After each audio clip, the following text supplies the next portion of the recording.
Hello, possibility seekers. We're back. And as always, we have a kick-ass guest with us today. Let me tell you a little bit about Sarah Dale, who I have had the pleasure of knowing for, I want to say over 30 years, and that's awesome. So let me tell you, Sarah Dale, here she is. After a 30-year career in advertising, Sarah created Project 1490 through combining her years in leadership and her experiences living in Montana. She's been fortunate to work at great brands like the Wall Street Journal, Fortune, and Nativo, where she led big teams and drove millions of dollars of revenue. She's been awarded a Cannes Lion, 2 DAD pencils, Folio's Top Women in Media, and the Stevie's Gold Maverick Award. And that's just a few of them. Sarah worked at Wall Street Journal for a decade and came up through sales, ended up running products, leading large teams from a strategy and revenue perspective, and then quit, as that just wasn't what she wanted in her life.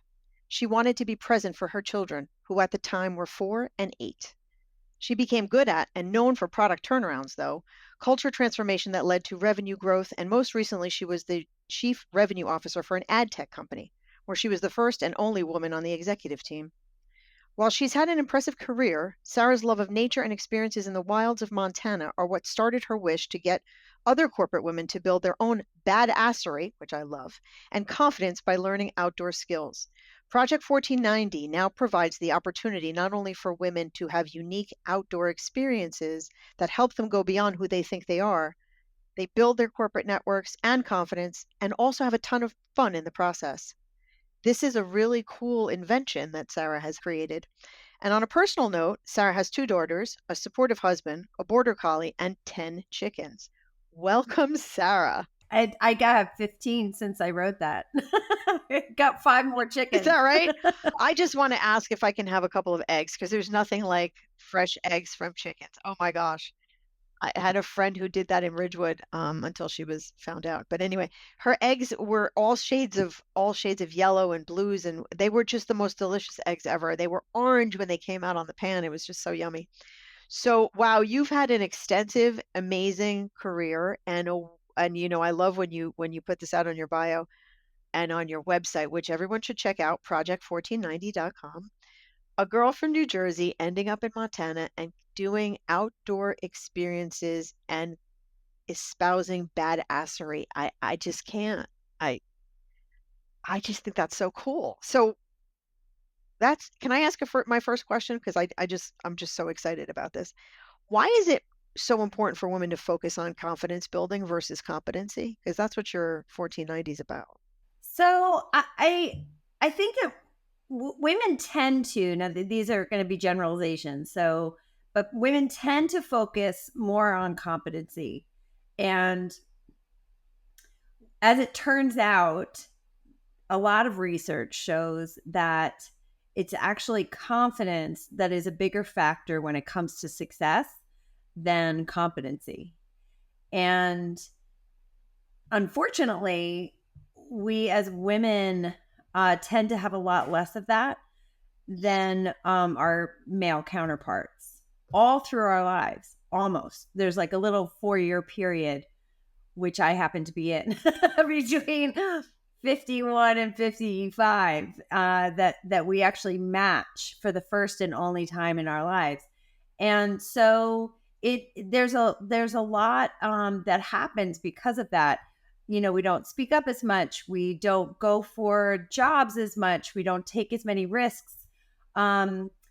And we really focus on, checking all the boxes on the qualifications before we go for new opportunities, that sort of thing. And it has changed, it's gotten better and it continues to. But when I started looking into it, it was like, can we not accelerate this, closing this gap? And we can, because it's actually something that we can build. It's actually something that if you do a certain, list of things, your confidence can grow.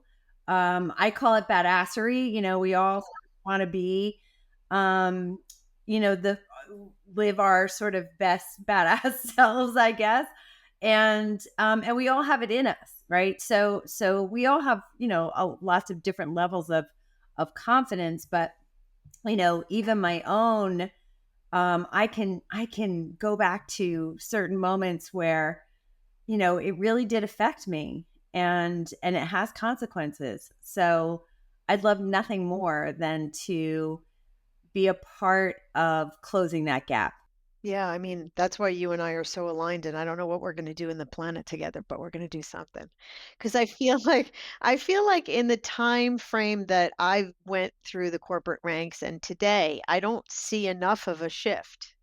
And I'm reading your bio, and you were the only woman on the executive team. Well, that sounds familiar. I was the only woman in my executive team. Like, why is that still happening? Why is that still the case? Why are we so underrepresented on boards? Why are we so underrepresented as CEOs? um can you kind of unpack that research? By the way, I need to get my hands on that because I'd love to do an episode on just, what happens to a woman at a certain age. I think I lose the I give a crap, you know.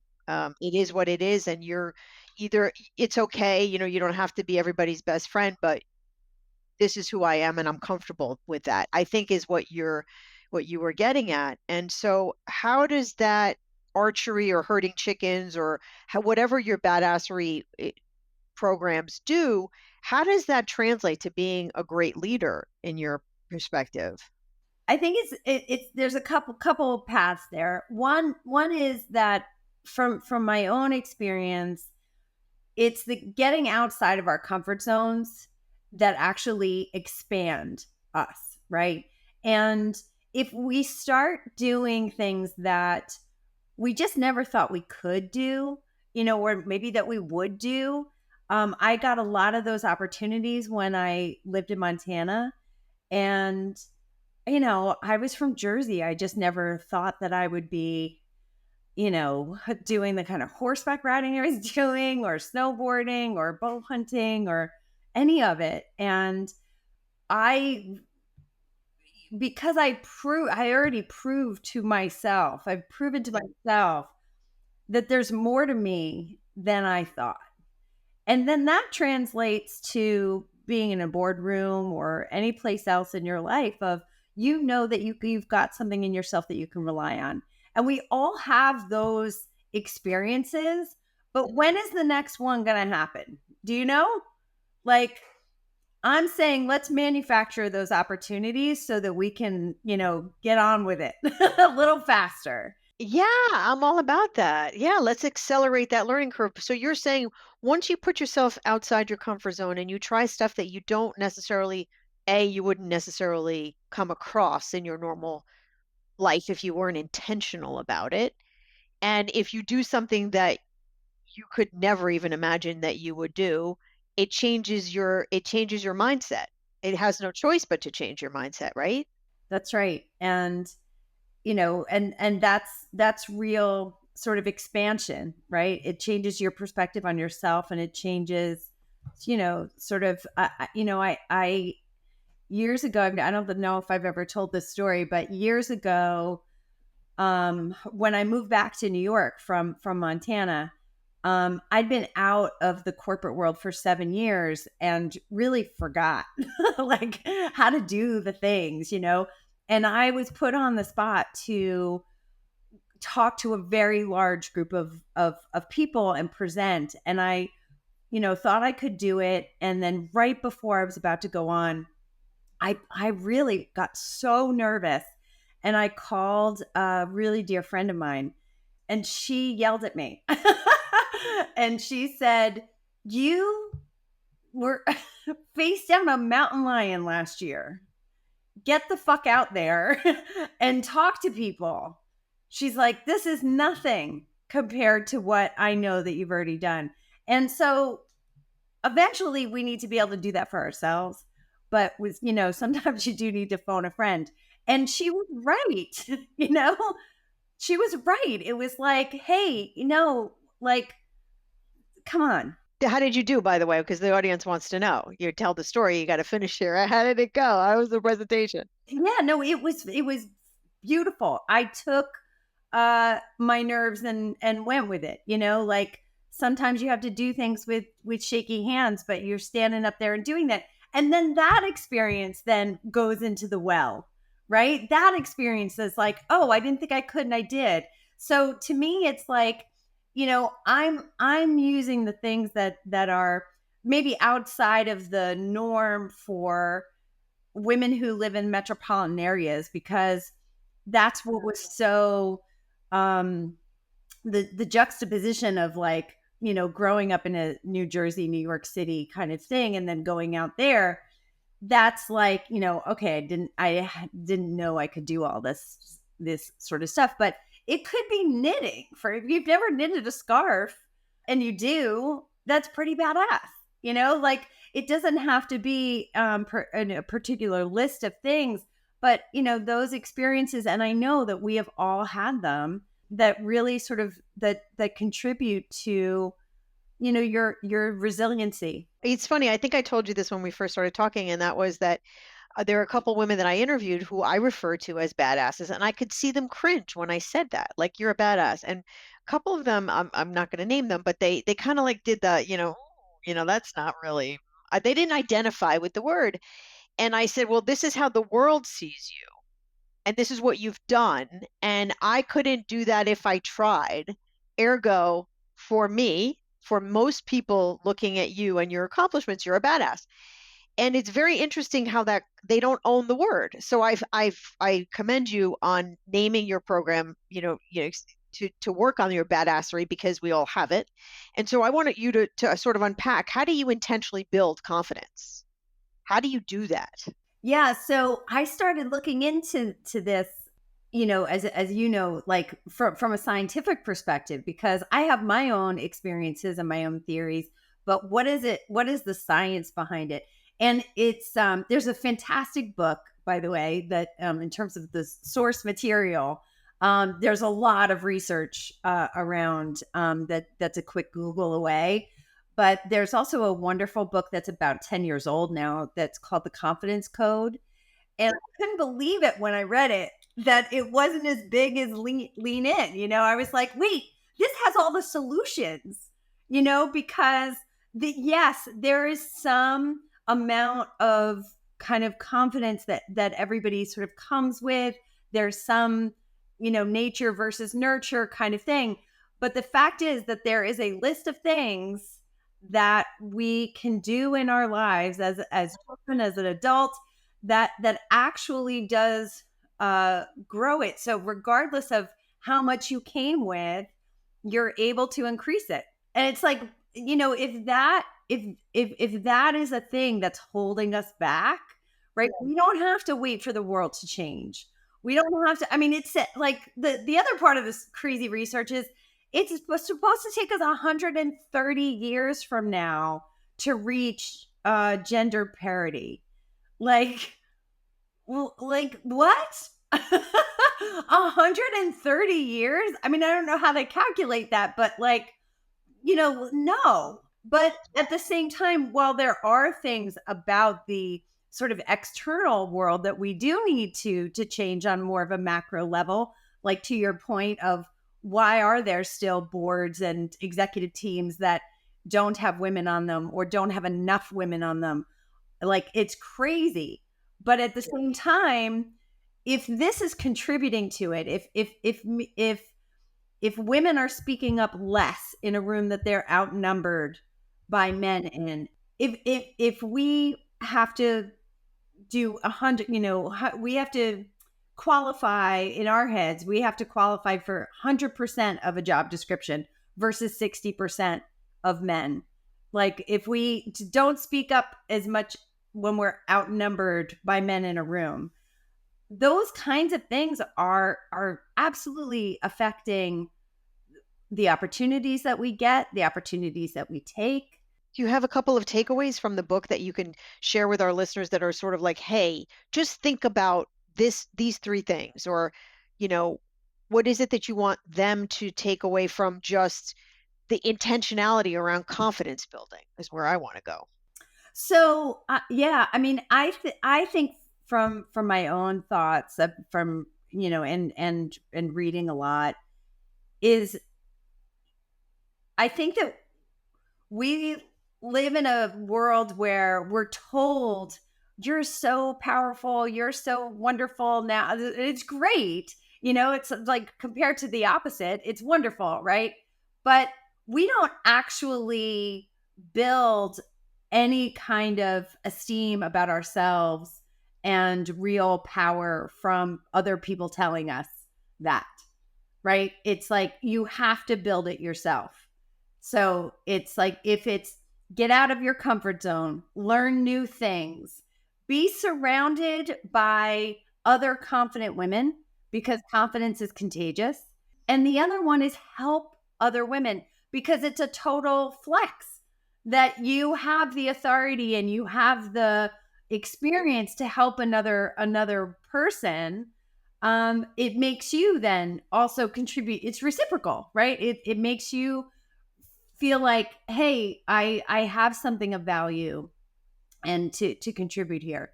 And so those alone, it's almost like I read all the research and then put 1490 together. And it's like, but that wasn't the way round it was really just based on my own life. And turns out those are the actual things that you do if you want to build more confidence, badassery, resiliency, whatever we want to call it. It's really funny. I never thought about it until you said it, but I described this podcast in my book to someone recently about something that gives me tremendous joy because I know that I'm giving something to someone that I didn't have that I needed at the time I needed it. And it feels so damn good to do that. You explained it for me. There is a reciprocity to me, having this conversation with you, putting out your vision to the world and also enabling that. There is so much joy that I get from that. And it's interesting too because we've been around long enough to remember where there were even like way fewer spots at the top for women. And it caused a lot of there's only room for one of us. When we were coming up, women not necessarily were as supportive. And now I feel like it's much more natural for us to be this like more supportive of how can I help you? How can you help me? Like it's much more to our nature, it feels like, to be helpful and try to be useful to people. And so I'm grateful for the span of career that I've had to see where we've come from that perspective to where we are now. Yeah, I mean, I think so. Part of me wonders, and I'm sort of unpacking this a little bit for myself. Which part of it is our maturity? So when you become comfortable in your own skin and you have nothing more to prove, and you're just like, "Hey, this is who I am, and this is what I have to. These are my gifts, and let me offer them to the world or to anybody that wants them, needs them, is open to them, however you want to put it." Versus we're at a different stage in our lives. Would we? Is today's generation a 35-year-old acting, walking, talking the talk that we are walking and talking? I don't know. I don't know. I think they are. I do because I had a lot of sort of that generation on my team most recently. And the thing I think that is so encouraging about the younger generations is they are I mean they are so much more bold. They really are, and they're straight, and they just don't put up with anything. Like, I mean, there's a lot being said about millennials and Gen Z and all that, but that's the thing that I see about them, and I see them supporting each other. As long as the culture, at least of the company or the organization that they're in, is one that is encouraging that.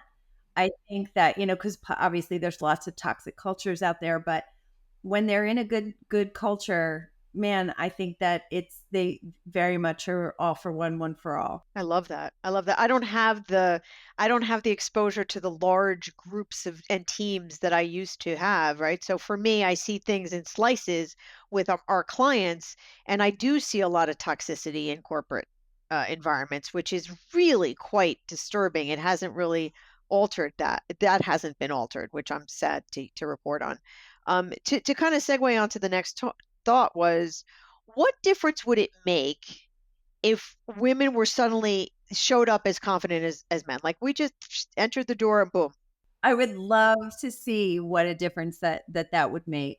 And one thing that sort of bugs me, going back to sort of this, like, why aren't there more spots, and is why isn't what we come with as women valued as much, right? Like, I don't know how exactly to put it, but it's like, women leaders are different than men leaders, right? I'm not in corporate America trying to be like a guy. I'm going to try to lead the way I lead. And one of the stats is men. Now, this is, I want to caveat this, that this is a 10-year-old stat from the confidence code. So maybe we've gotten a little bit better, but men ask for raises 4 times more and women ask for 30% less. And I absolutely can verify that the every time I've led a large team, the men on my team ask and negotiate better at every turn and at every opportunity they take. I also, there was a woman I used to work with who was the CFO of one of the larger companies I worked for. And she had told me she was working in the UK as the CFO. And she said, when men, their family expands, they come back and ask for a raise 100% of the time. And women, when they have a baby, ask for a raise 0% of the time.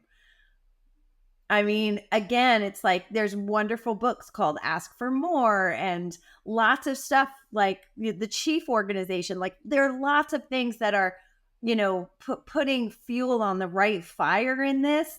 So hopefully it's moved, but that has certainly been my experience.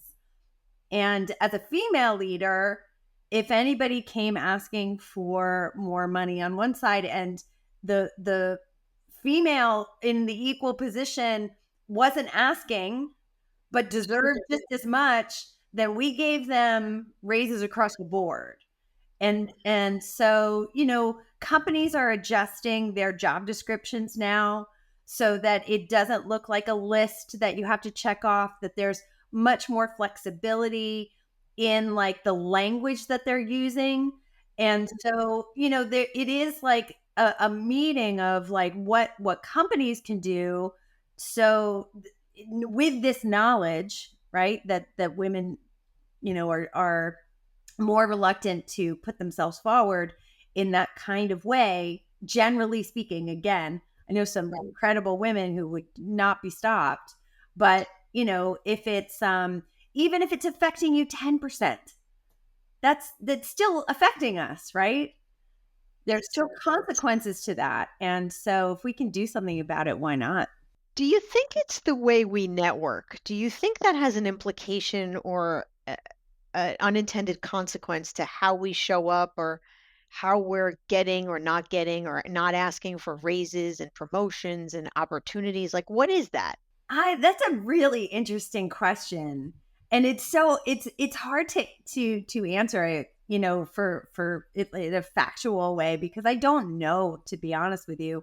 But it is very interesting that, for, decades, men have had the golf course, men like they really have allowed themselves some like leisurely networking, right?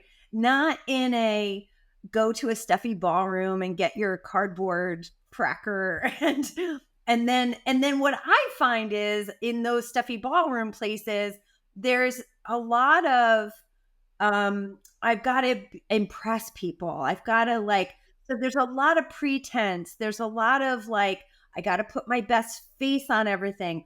And it's wonderful when somebody confesses like that, there's just like they're coming in and they're hot and then they're like, and not everything is perfect. And then it settles everybody, kind of down to do that. But at the same time, if somebody comes out and, says something like, is super impressive, everybody else feels like they have to follow suit. And so we never, there's just so many layers on top of all of us then, and we never get to who the person is.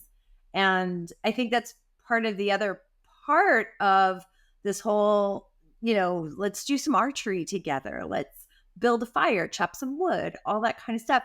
Because, there isn't anybody showing up and saying, I know how to do all this already.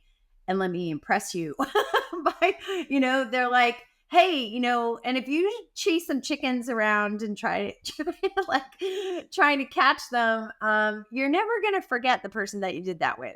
That is so good. That is just so good. It's true because you allow yourself to be vulnerable and authentic without using the words vulnerable and authentic, and that's a put on in and of itself.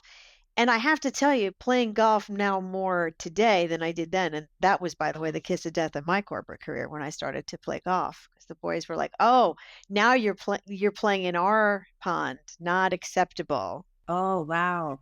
Oh yes. So when I started the first female client and editor, so we did the publishing side, clients, sales side, and editorial and clients and readers, got them all together for the first only women's golf outing. There were 85 women that showed up. I'm talking the CMO of Pepsi, like Dawn Hudson was there, the CMO of this, that, and the other thing. Like women felt so underrepresented. They came out in droves. I had my editors there and the reporters there, and like who commingled like that? They did here, and that's when it was like I had a bullseye on my forehead. Whoa. From that moment on, that was it. I had crossed the proverbial line. I that makes me remember, the experiences that I've had that are like, I feel like they're different now, right? Like, I do think that times have changed in that regard. Like, you wouldn't have the same reaction now, but the, but we're all standing on everybody's shoulders, right? So we're standing on the shoulders of the women who, came before, or we're standing on their feet. I don't know. Like, I don't know how much traction we're making, but at the same time, we are, women don't have to go through that particular thing anymore, because I feel like, yeah, I hope not to. I mean, I'm, I hope, saying it with wishful thinking that, that things have changed to a great degree, but we have so much farther we can go. Totally. So first things first is I definitely need to do at least a day of your badassery, because that's just total. That's a total, experience. And back to the point that I want to close off on is spending some time with somebody on the golf course for 5 hours. You really do understand who they are and who they're not. As an example, how they count their shots, or how many, like just how they are in terms of their personal integrity. If they cheat on the golf course, they're probably going to cheat in business. If they are, you know, forthcoming and funny and open, whatever, they're going to probably be that way. And to your point, you're not going to find that person out that way or discover who they really are in a 1 hour networking session at the Marriott Marquis. It's just not going to happen. And when I started this thing, I just did some experimental days. I really thought that by the time we got to this, private chef dinner, 3 course, lots of wine, all dressed up, I thought people would be like, "Oh, I shot this bow," or, "I did see the bullseye," or anything. I thought that they would talk about the activities. And that's not what people said afterwards. People were like, I can't believe I made 5 new friends. I can't believe the women that I met. I can't believe how good I feel. I feel like that was outside of time. I feel like something that was so childlike. I remember being a child, like all this stuff that I would thought, like, this is way beyond what I could have imagined for this kind of experience. That's why they created the retreat. Man, so much alignment. Like my retreat at the end of September is about that. It's about like not only learning in the moment about what your possibilities are for your life, creating the life that you want, but also walking away knowing that you have this ecosystem of women that you can rely on to keep you accountable, to keep you engaged, to keep you on track, to help others, to share your gifts with one another so that you all rise. Because I think success is not binary. We talked about that too. Like just because you're successful doesn't make me a failure. So when you show up at that thing, whatever that is, whether you're I'm shooting arrows at a board or chasing a chicken, I am clear that even if I fail, there can be other successes, or if there are other successes, I could also be that success. So for me, that's kind of what I want to get across at my retreat. So we'll talk about that after. Remind me. The thing I've been thinking about that is when you actually have a real mission of like, this is what I want to do, you're not trying to do it for the money or the status or whatever, but you actually have a real mission. And somebody else has that a similar mission and they're going about it in a slightly different way. It's not competitive because if you reach your mission, so do I, because it's so aligned that it's like, what could that's when you know it's like really genuine. It's really genuine because it's like, and your success is the success of the mission because you're approaching it in a different way than I'm approaching it, but it's like we're going to get there. So Man, oh man, that's the soundbite I want to put out because that's exactly what it is. It is a total alignment. We all rise. What is that expression? All boats rise with the tide. Yeah. So it's just incredible. So yeah, we're gonna put a pin on the retreat thing because I want to talk to you about it. You grew up in New Jersey. We talked about that. Your experience in Montana clearly gave you new perspectives and new eye-opening experiences. How did you end up there for 7 years? And like obviously you took stuff away, which I want to unpack a little bit, but if it's supposed to be 6 days, 6 days, 7 years, it's a rounding error. I just had one. I mean, it was. I'm really going to date myself here, but it was right when the river runs through it, and Legends of the Fall, all those wonderful Brad Pitt movies. They were all out, and even though I traveled a lot, like internationally. Somebody said, I was like, how did they get those backdrops to look so real? They were like, honey, Montana looks like that. That's real. And I was like, really? Like, I have to go to this Montana. I mean, this is like way before Yellowstone and way before like the big rush out there came. So I went there after Jerry Garcia died. Oh, well, you have to talk to my husband, Steve. He's all about Jerry Garcia. He's like, oh my God. And so I went out there by myself. I went stayed at a dude ranch and I just absolutely fell in love. And I kept saying, I would be on these horseback rides and stuff. And I met some locals when I was there, and I went to a wedding. I went to a rehearsal dinner. It's 17. Okay, people, sidebar. This is Sarah Dale. She makes friends with people and gets invited to weddings in under a week. That's who you are. That's who you are. You show up, people are like, I want more of that girl. So it was so wonderful. And I also was given same friend that I called when I was having my little panic moment. Back then she'd given me Emerson's Self-Reliance to read while I was on the trip. And that's a dangerous combination. Go to Montana and read Self-Reliance because I just didn't know who I was. And I thought that was like the most amazing thing ever. I was like, and I had been defined even in my early youth, I had been defined by where I was working and what I was doing for a living and what I was going to do. And I was none of that when I went there. And so I didn't want to leave. And so I did come back. I quit my job at Fortune magazine. And 5 weeks later was back, had an apartment, bought a car. I bought a horse and a snowboard in the first 2 weeks. Did you know how to horseback ride before you went there, by the way? I didn't know how to horseback ride. I did not know how to snowboard. Never skied, I was the least likely person to live at a ski resort. Let's say that. But it was wonderful. Wow. That's incredible. That's really incredible. So what made you come back? I should ask the reverse question as well. I got divorced. I married a wonderful guy who was from Montana, fifth generation Montana, and he's the reason why I know so much of the stuff that I got exposed to, because he's a real mountain man, and he was great. He just expected me to keep up. So I really didn't have a choice. See, there was no allowance for like I was fighting midtown traffic last year. Like there was like no, you know, he just expected me to be able to do everything. So I just did. And we were married for about 5 years, and then we got divorced, and we're great friends. But I moved back here cuz really in survival mode. You know, it was like what am I going to do? And so I had a support system, had a job opportunity, you know, had a network that I could rely on, and then eventually met my second husband, my last husband, I should say.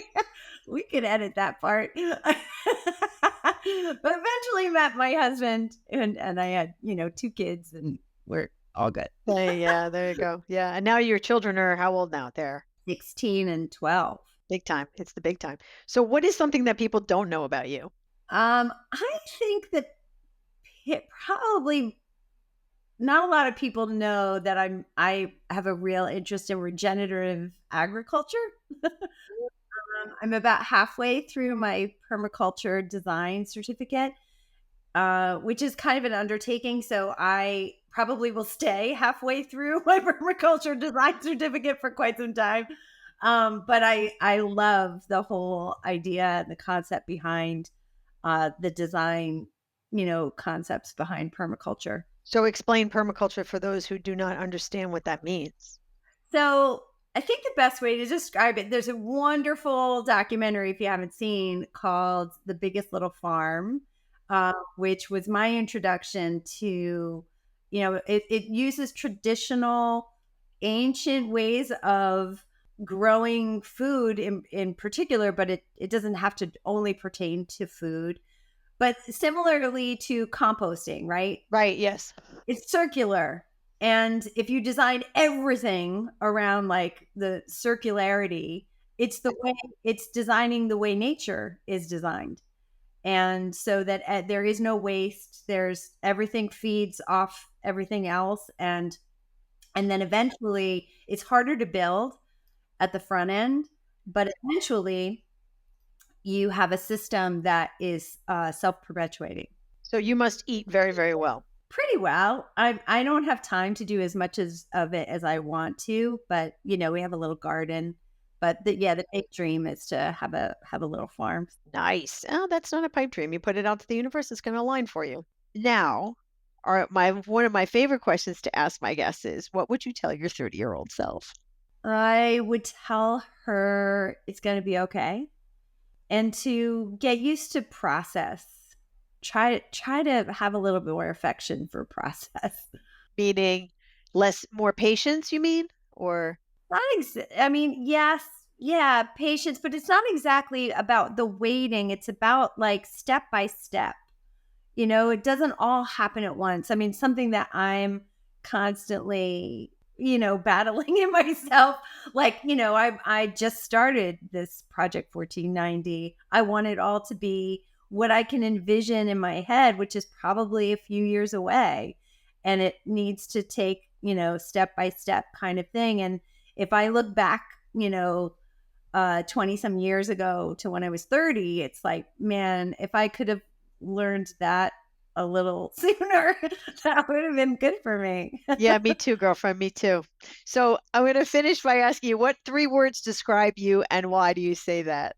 So I'm going to say this first because it's not 3 words, but a family friend described me once as a party looking for a place to happen. And I have always taken that as a huge compliment. I think that is a huge compliment. So yeah, I mean that it sums me up fairly well. I have a lot of energy, a lot of enthusiasm, a lot of optimism, and you know, I'm a big picture. Like you know, I love the ideas, love ideas, and love running after it. Sounds like a younger version of me. I don't know. Could be. Not that much younger. Oh my God, that's great. Well, thank you so much, Sarah Dale, for being with us. Thank you, possibility seekers. Look up Sarah Dale and her Project 1490 for a little badassery that we could all use.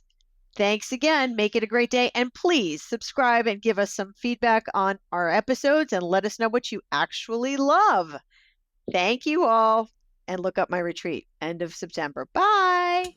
Thank you so much for listening to Possibilities with Monique DeMeo, where we unpack life as a female mover and shaker. If you like the show, please consider liking it, or better still, subscribing to it and leaving us a rating. It truly does help. Also, you can pick up my book, The 7 Secrets to Creating a Life You Love, a practical guide for women in leadership. You can find the book, other episodes of this podcast, and how to stay in touch at moniquedemeo.com. DEMAIO. I look forward to seeing you again soon. With gratitude, Monique.